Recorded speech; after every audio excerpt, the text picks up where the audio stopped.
بحث کرتے ہیں کچھ لوگ رؤیت کے بارے میں، کیونکہ وہ کہتے ہیں کہ یہ جو کہا گیا کہ وَلَقَدْ رَآهُ نَزْلَةً أُخْرَى، تو یہ حضور نے جبریل کو دیکھا۔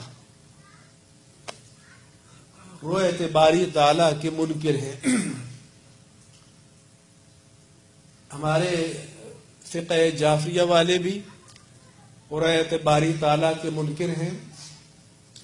مودودی صاحب نے بھی تفسیر میں رؤیت باری تعالیٰ کا انکار کیا ہے، کچھ اور بھی منکر ہیں، لیکن صحابہ کرام سے لے کر موجودہ اکابر امت تک سب رؤیت کا اقرار کرتے ہیں۔ وہ کہتے ہیں رؤیت ناممکن ہے، اس لیے ناممکن ہے کہ یہ نگاہوں کا اصول یہ ہے کہ آپ کو پتہ ہے کہ کسی چیز سے ٹکراتی ہے تو ریفلیکٹ ہونے کے بعد اس کی تصویر بنتی ہے، جو کیمرے کا اصول ہے۔ تو اللہ تعالیٰ تو کا جسم تو ہے نہیں، تو کس چیز پر نظر ٹکرائے گی جو ریفلیکٹ ہونے کے بعد کچھ نظر آئے گا، لہذا اس کی رؤیت نہیں ہو سکتی۔ ہم کہتے ہیں کہ موسیٰ علیہ السلام نے التجا کی کہ رب ارنی، اے اللہ مجھے اپنا جلوہ دکھا۔ تو نبی کبھی ناممکن کا سوال نہیں کر سکتا، اور وہ تو رسول اولو العزم تھے، تو کوئی رسول اولو العزم اتنا علم سے بے بہرہ نہیں ہو سکتا کہ رب ذوالجلال کی بارگاہ میں ناممکن کا سوال کر دے۔ معلوم ہوا کہ موسیٰ علیہ السلام کا بھی ایمان تھا کہ رؤیت باری تعالی ممکن ہے اور اس دنیا میں ممکن ہے، کیونکہ یہاں سوال کر رہے تھے۔ تو رب نے یہ نہیں فرمایا کہ رؤیت ہو ہی نہیں سکتی، فرمایا کہ لن ترانی، تم نہیں دیکھ پاؤ گے۔ یہ نہیں فرمایا کہ کوئی نہیں دیکھ پائے گا، یہ فرمایا کہ اے موسیٰ تم نہیں دیکھ پاؤ گے۔ انہوں نے پھر اصرار کیا تو ایک درخت پر تجلی ڈالی تو فخر موسیٰ صاعقہ، موسیٰ علیہ السلام تاب نہ لا سکے۔ اسی لیے کہا کہ موسیٰ ز ہوش رفت بیک پر طوے صفات، تو این ذات میں نگری در تبسمی، کہ یا رسول اللہ موسیٰ تو بالواسطہ ایک تجلی کی تاب نہ لا سکے اور ہوش کھو بیٹھے، آپ کی عظمتوں پر قربان جائیے کہ عالم ہوش میں آپ تجلی رب کو دیکھتے رہے۔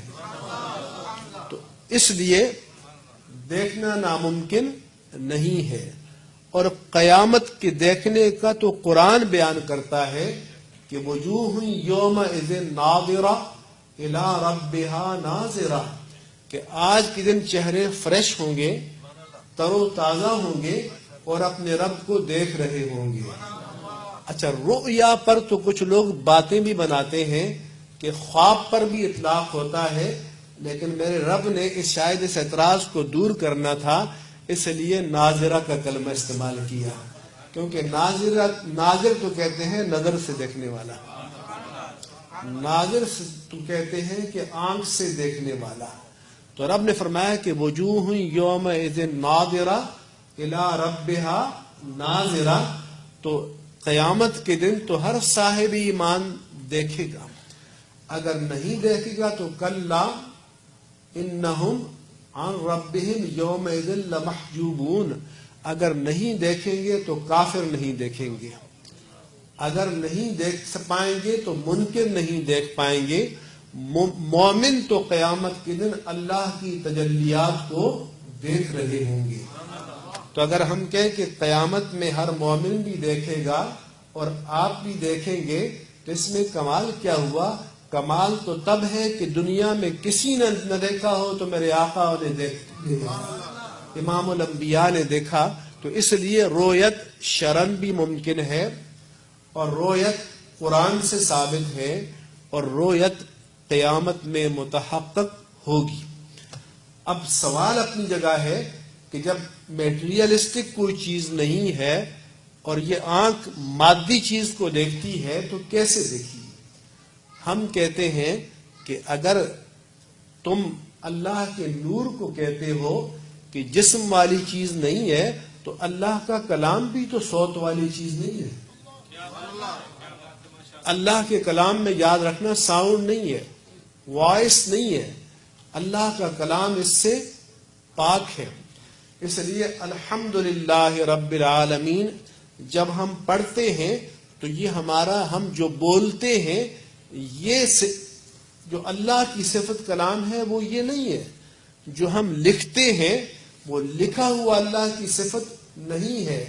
اس کلام کا جو مدلول ہے, کلام نفسی کہتے ہیں, وہ اللہ کی صفت ہے.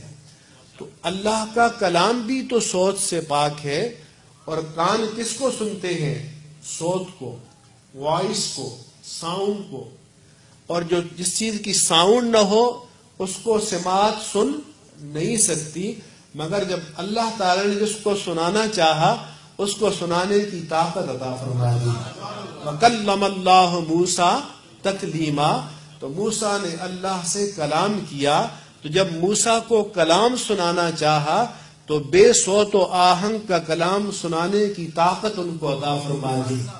اور جب اپنے حبیب کو دیدار کرانا چاہا تو آپ کو دیدار کی قوت عطا فرما.